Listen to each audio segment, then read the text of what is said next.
Ein schwerer, mit Eisenbändern beschlagener Eichenkasten.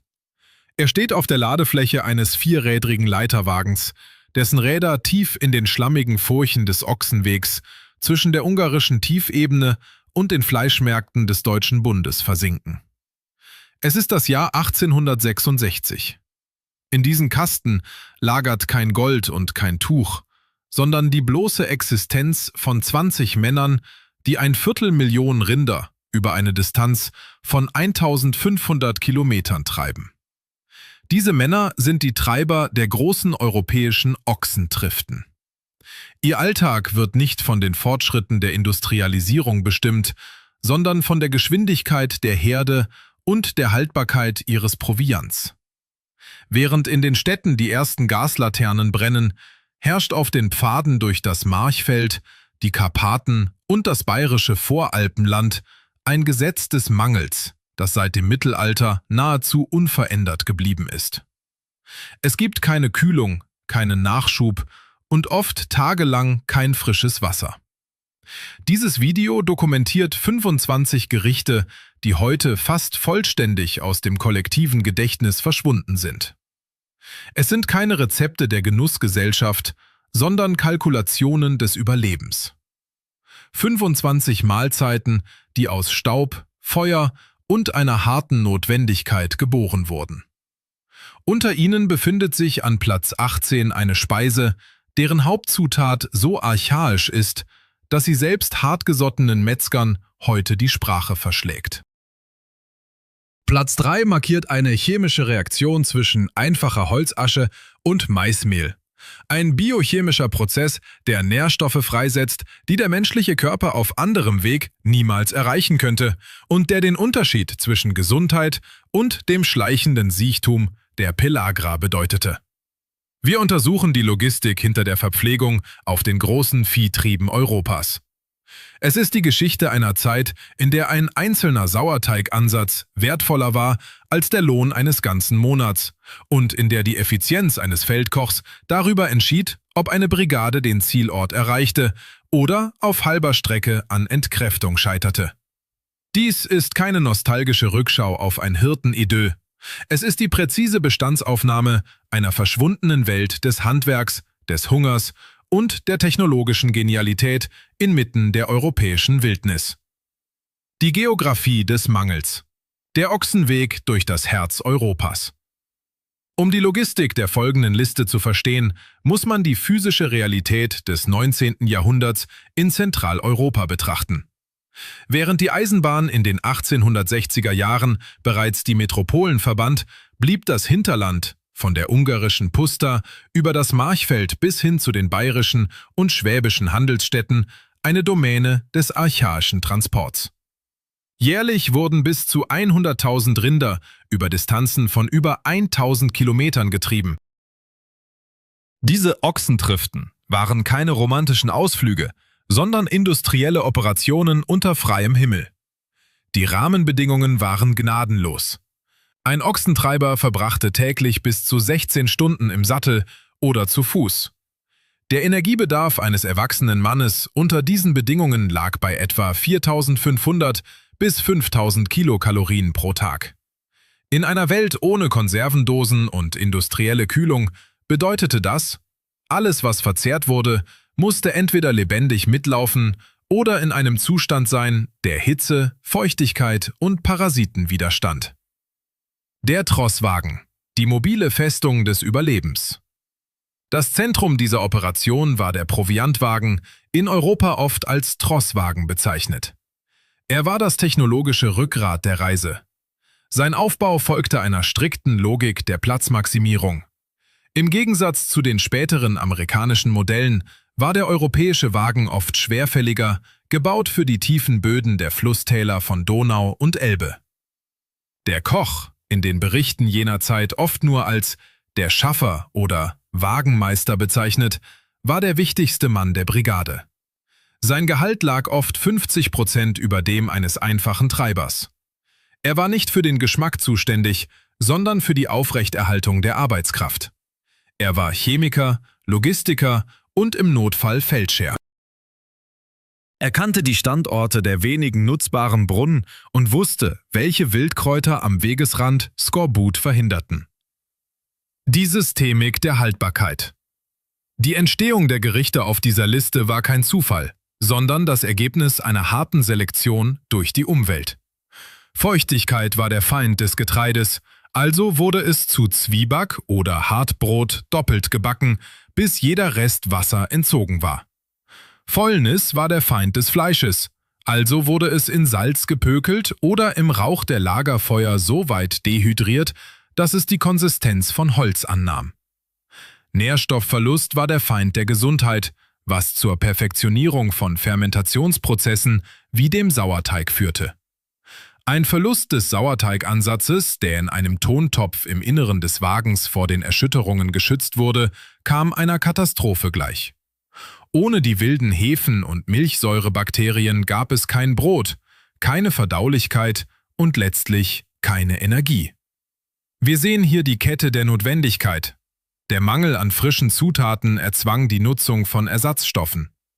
Wenn das Mehl ranzig wurde, rettete die Schärfe von wildem Zwiebelgewächs oder die Säure von Essig den Geschmack. Wenn das Wasser brackig war, musste der Kaffee so stark gebrüht werden, dass die Gerbstoffe jede bakterielle Gefahr überdeckten. Diese kulinarische Architektur verschwand erst, als die ersten Kühlwaggons der Eisenbahn die Treibewege überflüssig machten.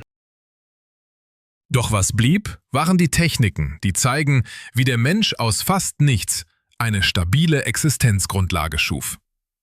Der Übergang von der Theorie zur Praxis findet sich in der ersten Mahlzeit unserer Liste, einer Substanz, die so hart war, dass sie eher als Baumaterial denn als Nahrung taugte.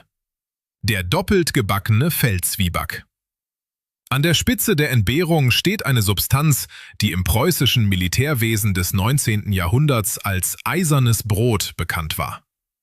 Ursprünglich für die Verpflegung von Festungsbesatzungen und Marschkolonnen entwickelt, fand dieser Zwieback seinen Weg in die Beutel der Viehtreiber auf den Routen zwischen Ostpreußen und Berlin.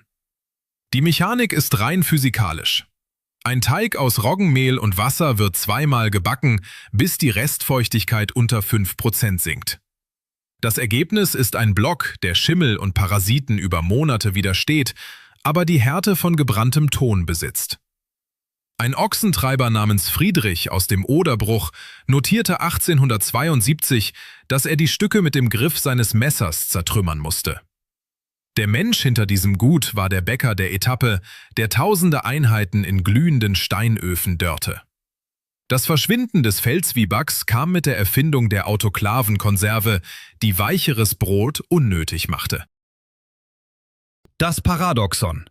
Trotz seiner Unverdaulichkeit im trockenen Zustand besaß er eine höhere Kaloriendichte pro Gramm als jedes frische Brot der Moderne.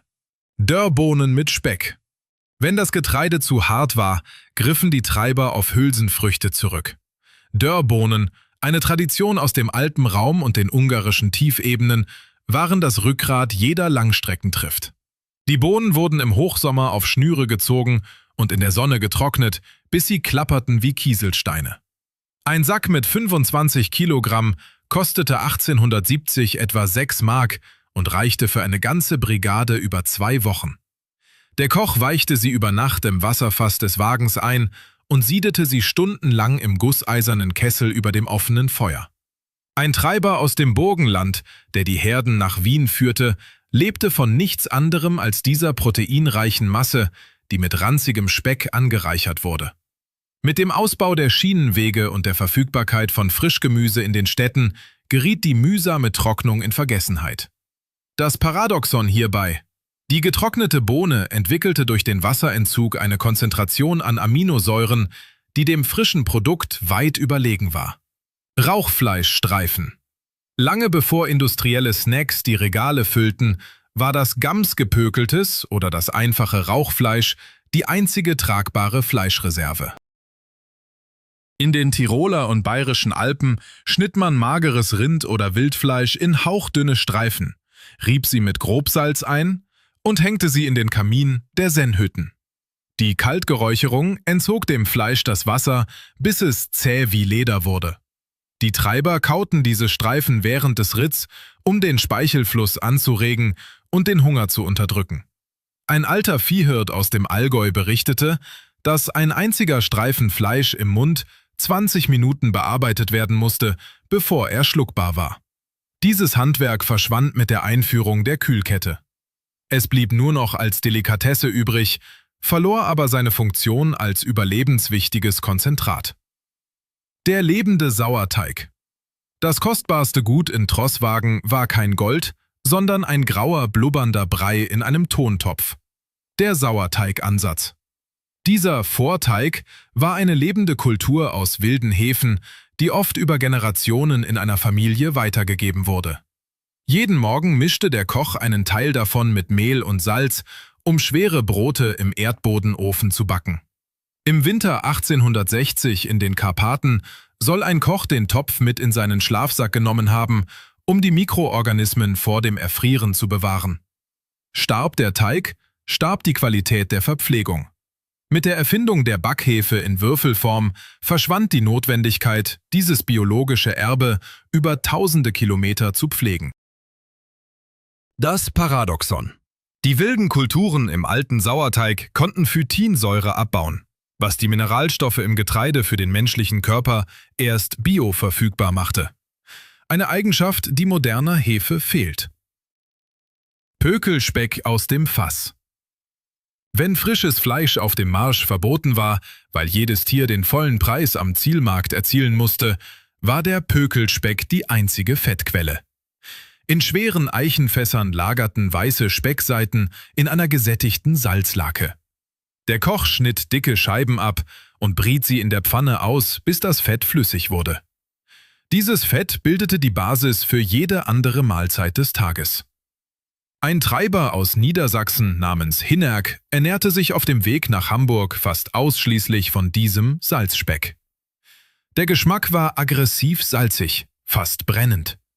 Mit der Zucht von magerem Fleisch und der Abkehr von harter körperlicher Arbeit verschwand dieser Fettspeicher von den Tischen. Der Heidensterz. In den südlichen Regionen des deutschsprachigen Raums, insbesondere in der Steiermark, war der Sterz die Antwort auf den Mangel an Backöfen. Buchweizen oder Maismehl wurde in einer schweren Eisenpfanne trocken geröstet, bis es duftete und dann mit siedendem Salzwasser erschreckt. Es entstand eine bröselige, energiereiche Masse, die mit Schweineschmalz übergossen wurde. Die Waldarbeiter und Treiber schätzten ihn, weil er keine Gehzeit benötigte und sofort verzehrt werden konnte.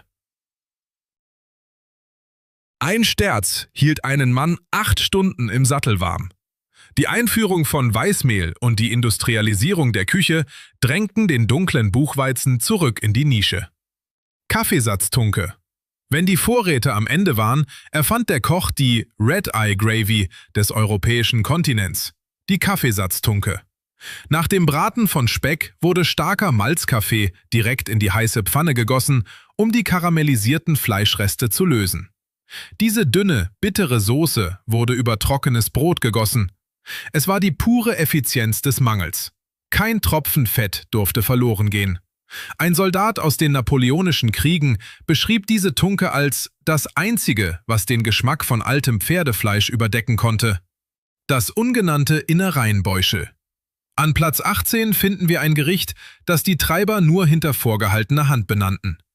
Es wurde zubereitet, wenn ein Tier auf der Reise verendete oder ein Kalb geboren wurde, das das Tempo nicht halten konnte. Man verwendete alles: Herz, Lunge, Leber und das Gekröse, den Dünndarm von Kälbern, die noch gesäugt wurden. Dieser Darm enthielt eine milchige Substanz, die dem Eintopf eine cremige, fast sündige Konsistenz verlieh. Unter Metzgern war der Name für diesen Teil oft so vulgär, dass er in keinem Kochbuch auftaucht. Der Koch musste das Gleichgewicht halten. Zu viel Leber machte den Eintopf bitter, zu wenig Darm ließ ihn wässrig werden. Es war ein Festmahl der Resterampe, das mit dem Aufkommen von Fleischhygienegesetzen im späten 19. Jahrhundert verboten wurde. Dörrobstschmarren. Nach Wochen aus Staub und Salz war der Dörrobstschmarren das einzige Mittel zur Stimmungsaufhellung. Getrocknete Äpfel, Birnen und Pflaumen, im Süden Hutzeln genannt, wurden eingeweicht und mit einem dicken Teig aus Eiern und Mehl in der Pfanne zerrissen. Ein Koch, der im böhmischen Raum unterwegs war, nutzte Honig als Süßungsmittel, wenn der Zucker zu teuer war. Ein einziger Schmarren konnte die Moral einer meuternden Truppe wiederherstellen. Der scheckige Hund. Dies war die europäische Version des Milchreises für unterwegs. Graupen oder billiger Bruchreis wurden in Wasser weich gekocht, bis sie schleimten und dann mit Korinthen oder Rosinen versetzt. Die dunklen Flecken der Trockenfrüchte im hellen Getreide gaben dem Gericht seinen Namen. Es war die Süße der Kindheit inmitten der Wildnis. Ein Händler aus Leipzig erinnerte sich in seinen Memoiren daran, dass dieser Brei das einzige war, was er bei Fieber beißen konnte. Schmalzgebackene Auszogene. Ein Koch wurde zur Legende, wenn er am Samstagabend den Kessel mit reinem Schmalz füllte. Aus Hefeteig zog er flache Fladen, die in der Mitte hauchdünn und am Rand dick waren, und warf sie ins siedende Fett. Die Auszogenen blähten sich auf und wurden goldgelb. Ein Treiber würde zusätzliche Meilen reiten, nur um den Duft von heißem Fett im Lager zu riechen. Pfannenbrotfladen. Wenn der Sauerteig versagte, war das Pfannenbrot die letzte Verteidigungslinie gegen den Hunger. Ein schneller Teig aus Schrot, Wasser und einer Prise Pottasche wurde direkt in der Pfanne gebacken. Es war flach, zäh und oft rauchig im Geschmack. Es war das Brot der Köhler und Waldarbeiter, die keine Zeit für Gärprozesse hatten. Sächsischer Essigkuchen. In Zeiten, in denen Zitronen unerschwinglich waren, nutzte man die Säure von Apfelessig, um eine Füllung zu kreieren, die wie feine Zitronencreme schmeckte. Vermischt mit Zucker und Eiern entstand in einer Teighülle ein Kuchen, der den Gaumen täuschte. Ein Reisender aus Dresden notierte 1845 erstaunt, dass er keinen Unterschied zu echtem Zitronenkuchen feststellen konnte. Das Paradoxon, die billigste Zutat der Vorratskammer, erzeugte die Illusion des größten Luxus. Fleischkonzentratriegel. Basierend auf den Wissen der Jäger des Nordens mischte man gepulvertes Dörrfleisch mit Talg und getrockneten Beeren zu harten Blöcken. Ein Pfund dieses Konzentrats enthielt genug Energie für 2 Tage Marsch. Es wurde in den Satteltaschen mitgeführt und bei Bedarf wie Schokolade abgebissen. Es schmeckte nach altem Fett und Eisen, hielt aber einen Mann am Leben, wenn das Lagerfeuer außer Reichweite war. Rebhuhn im Speckmantel. Wenn ein Treiber mit der Flinte Glück hatte, gab es Feldgeflügel. Das Rebhuhn war in den Getreidefeldern Europas allgegenwärtig. Der Koch wickelte die Vögel in Speckstreifen, um das magere Fleisch vor der Hitze zu schützen, und briet sie im Ganzen im gusseisernen Topf. Es war der Geschmack der Freiheit. Eintopf. Blindes Huhn. Ein westfälischer Klassiker, der seinen Weg auf die Treibewege fand. Alles, was im Wagen noch vorhanden war, Bohnen, Karotten, Äpfel, Birnen und Speck, kam in einen Topf. Der Name rührt daher, dass selbst ein blindes Huhn in diesem Durcheinander etwas Gutes finden würde. Es war das Chaos der Vorratskammer, verkocht zu einer dicken, nahrhaften Einheit. Kesselgulasch der Pusta. Die ungarischen Rinderhirten, die Vaqueros des Ostens, brachten das Gulasch nach Mitteleuropa. Rindfleisch, Zwiebeln und Unmengen an scharfem Paprika wurden stundenlang im Kessel, Bogratsch, geschmort. Es gab keine Tomaten, kein Mehl zur Bindung, nur das Fleisch, das im eigenen Saft zerfiel. Es war eine feurige Medizin gegen den Staub der Straße. Kletzenbrot. Dieses dunkle, schwere Brot aus getrockneten Birnen und Roggenmehl war das Powerfood der Alpen. Ein einziger Laib wog bis zu 2 Kilo und war fast unbegrenzt haltbar. Ein Treiber aus Salzburg trug es als Notration direkt unter seinem Mantel, um es durch Körperwärme geschmeidig zu halten. Geröstete Markknochen. Nichts wurde verschwendet. Wenn ein Tier geschlachtet wurde, spaltete der Koch die Röhrenknochen mit der Axt und legte sie direkt in die Glut. Das Mark schmolz und wurde wie Butter auf den Felszwieback gestrichen. Es war pures, konzentriertes Fett. Heute eine Delikatesse, damals der Abfall, der die Gelenke der Männer schmierte. Stockbrot der Köhler. Einfacher Teig, um einen Ast gewickelt und über die Flammen gehalten. Es war die primitivste Form der Bäckerei, genutzt von jenen, die keinen Wagen und keinen Kessel besaßen. Es schmeckte nach Ruß und Freiheit. Der Malzkaffee. Echter Bohnenkaffee war unbezahlbar. Man röstete Gerste oder Zichorienwurzeln, bis sie schwarz waren. Der Muckefuck wurde im riesigen Emailletopf gekocht, bis er fast ölig war. Er lieferte keinen Koffeinkick, aber Wärme und Bitterstoffe, die den Magen beruhigten. Brennnesselgrieben. Wenn der Skorbut drohte, suchte der Koch am Wegesrand nach jungen Brennnesseln oder Löwenzahn. Er warf sie zusammen mit Speckwürfeln in die Pfanne. Die Hitze zerstörte die Brennhaare und das Vitamin C rettete den Männern das Zahnfleisch. Die Hungereinbrenne. Wenn gar nichts mehr da war, briet der Koch Mehl in Fett braun an und goss Wasser auf. Es war eine Pappe aus Kalorien, die den Magen täuschte. Ein Kind der Nachkriegszeit würde diesen Geschmack Jahrzehnte später noch mit Tränen in den Augen wiedererkennen. Das Aschbrot. An Platz 3 steht das technologische Wunder der Vorzeit. Ein Teig aus Mais oder Getreidemehl wurde in feuchte Blätter gewickelt und direkt in die weiße Holzasche des Lagerfeuers vergraben. Was wie eine primitive Notlösung aussieht, ist reine Chemie. Die Lauge der Asche setzt einen Prozess in Gang, den wir heute Nixtamalisation nennen. Die alkalische Umgebung bricht die Zellwände des Korns auf und setzt das Vitamin Niacin frei. Ohne diesen Kontakt mit der Asche würde eine Ernährung, die auf Mais basiert, zur tödlichen Pellagra führen. Die Treiber wussten nichts von Vitaminen, aber sie wussten, dass Brot aus der Asche sie stärker machte als Brot aus dem Ofen. Sauerteigplinsen. Der Sonntagmorgen gehörte den Plinsen. Der flüssige Sauerteig wurde mit etwas Zucker und Schmalz auf einer heißen Eisenplatte ausgebacken. Sie waren das Bindeglied zwischen der harten Realität der Straße und der Erinnerung an die heimische Küche. Das Glut-Entrecote. An Platz 1 steht das ultimative Gericht der Hirten. Ein dickes Stück Fleisch wurde ohne Pfanne, ohne Rost, direkt auf die glühenden Kohlen der Buche oder Eiche geworfen. Die Hitze von 800 Grad Celsius karamellisierte die Oberfläche in Sekunden. Der Koch klopfte die Asche ab und servierte das Fleisch innen blutig. Es ist die Maillard-Reaktion in ihrer reinsten Form. Ein Geschmack, den kein moderner Herd jemals erreichen kann. Es war das letzte Abendmahl vor der Ankunft am Schlachthof, das Ende einer 1000 Kilometer langen Reise durch den Schmutz und die Entbehrung. Was von den 25 Strategien des Überlebens heute geblieben ist, findet sich in den Nischen des europäischen Handwerks. In der Steiermark wird der Sterz noch immer als Kraftnahrung gerührt.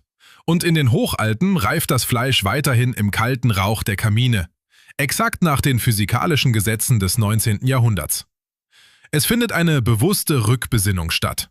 Landwirte säen wieder robuste Urgetreidesorten aus und Bäcker pflegen Sauerteigkulturen, die Jahrzehnte des Wandels überdauert haben.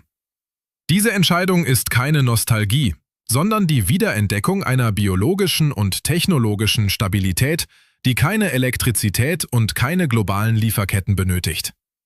Das Vergessen dieser Methoden bedeutet den Verlust der menschlichen Souveränität gegenüber der Umwelt.